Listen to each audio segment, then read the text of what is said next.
میں نے آبزرو کیا ہے کہ بہت سے لوگ ایسے ہوتے ہیں جو اچھا کپڑا اچھے برانڈ سے خرید لیتے ہیں، لیکن اس کی اس طرح سے گریس نہیں نکل رہی ہوتی جس طرح سے ہونی چاہیے. تو ایسے لوگوں کو کچھ گن سکھائے کہ کپڑا پہننے کا طریقہ کیا ہوتا ہے صحیح سے. دیکھیں، کپڑا پہننے کا طریقہ یہ ہے کہ سب سے پہلی بات ہے کہ کپڑے میں آپ کمفرٹیبل لگیں. نمبر 1 کہتے ہیں نا کہ کپڑا ایسا لگے جیسے وہ آپ کا پارٹ ہے. جیسے فار ایگزامپل ایک بندہ ہے، وہ شلوار قمیض والا بندہ ہے، ٹھیک ہے، تو وہ 3 پیس سوٹ پہننا شروع کر دیتا ہے. تو آپ کا خیال ہے کیسا لگے گا؟ وہ چاہے وہ مہنگے سے مہنگا 3 پیس سوٹ ہے، اس کی چال ہی چال، وہ اس کو ہی doesn't know how to walk in that. تو یہ ہے کہ اوتھینٹسٹی از ویری امپورٹنٹ، کہ آپ اندر سے کیا ہیں. اس طریقے سے پہلی بات تو یہ کمفرٹیبل ہونا چاہیے. Comfort not only in terms of comfort of clothes, but you should be very comfortable what you are wearing. تو پہلی بات تو یہ. دوسری بات اس میں بڑی امپورٹنٹ یہ ہے کہ آپ نے جو 3-4 ایلیمنٹس ہیں ان کا خاص طور پہ خیال رکھنا ہے، جس میں فٹ انتہائی امپورٹنٹ ہے. اب دیکھیں، بندہ مہنگے سے کپڑے پہنتا ہے کہ جی میں نے زارا کا پہنا ہوا ہے یا میں نے ارمانی کا پہنا ہوا ہے، کھلا سا کوٹ ہے، وہ سمجھ رہا ہے کہ ارمانی کی وجہ سے ہم ڈانس کریں گے کیونکہ وہ ارمانی وہ دکھا رہا ہے. آئی مین وی ڈونٹ کیئر.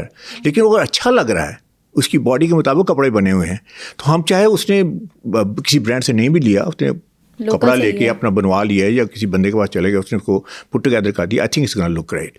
جتنے بائی دا وے لوگ وہی ٹاپ جو most important man, most powerful man ہے، وہ کسی برانڈ کے کپڑے نہیں پہنتے. اچھا زبردست. ہاں، آج تک نہ اوباما پہنتا ہے، نہ بائیڈن پہنتا ہے، نہ ٹرمپ پہنتا ہے. تو وہ کہاں سے بناتے تو ہیں؟ وہ بنواتے ہیں نا، پرسنل برانڈنگ میں آتے ہیں. اچھا، اپنا انہوں نے کوئی ڈریسر رکھا ہوتا ہے. ان میں سے کوئی بندہ بھی کسی برانڈ کا، وہ کہتے ہیں میں خود برانڈ ہوں. آپ کو خود برانڈ لگنا چاہیے. کیا بات ہے. تو برانڈ لگنے میں 2 چیزیں ہیں. ایک تو آپ کے پاس لازمی بات ہے نالج ہو، آپ کے پاس انفارمیشن ہو، آپ کے پاس کور کمپیٹنسی ہو. اس کے بغیر تو آپ برانڈ نہیں بن سکتے نا. جو بھی ایریا آپ کا وہ امپورٹنٹ ہے، وہ بلکہ میں کہوں گا سب سے امپورٹنٹ بات وہ ہے. دوسرا یہ کہ آپ برانڈ لگیں. تو برانڈ لگنے کا مطلب کیا ہے؟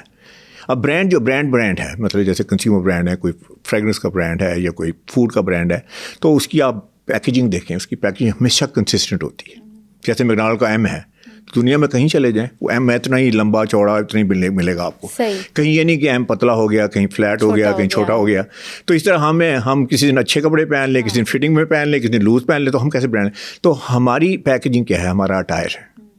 تو ہمیں کنسسٹنٹ پیکیجنگ کرنی ہے. تو کنسسٹنٹ لگنے کے لیے یہ ہے کہ ہمارے پاس کنسسٹنٹ لک ہو. فار ایگزامپل ایک بندہ ہے، اس کے پاس 50 شرٹس ہیں یا 20 شرٹس ہیں. ایک اس نے ایک برانڈ سے خریدی ہے، دوسرے برانڈ سے خریدی ہے، تیسرے برانڈ سے خریدی ہے، کہ ایک سلوا لی ہے. تو ہر شرٹ کی فٹ تو ڈفرینٹ ہوگی کہ نہیں ہوگی؟ بالکل. اس طرح آپ ہیں، خواتین ہیں، تو ڈفرینٹ برانڈ پہ جا کے ڈفرینٹ کپڑے خریدتی ہیں، تو ہر روز ڈفرینٹ لگتی ہیں، برانڈ نہیں لگتی. برانڈ میں کنسسٹنٹ لک کی انتہائی امپورٹنٹ ہے کہ کنسسٹنٹ لک ہو. تو کنسسٹنٹ لک آپ نے بلڈ کرنی ہے. وہ آپ نے وہ 5 پیس ہیں جیسے میں نے کہا کہ اس میں آپ نے اپنے کلرز رائٹ کرنے ہیں، آپ نے اپنی فٹ رائٹ کرنی ہے، آپ نے اپنی پوزیشن. اور ایک دن تو جی میں ڈاکٹر لگتا ہوں، تو دوسرے میں لگتا ہوں ایسے جیسے میں ایک وہاں پہ کلینک میں کام کرنے والا ہوں. تو اٹس ناٹ گونا ورک. تو آپ کو کنسسٹنٹ لک ہے، اور اس میں آپ صرف ایک ہی طریقے سے کنسسٹنٹ لک بنا سکتے ہیں. وہ ہے کہ آپ اپنا جو اٹائر ہے، جو اپنی پرسنالٹی ہے، آپ کا اورا سیم ہونا چاہیے جہاں بھی جائیں. And that's gonna help you to become a personal brand.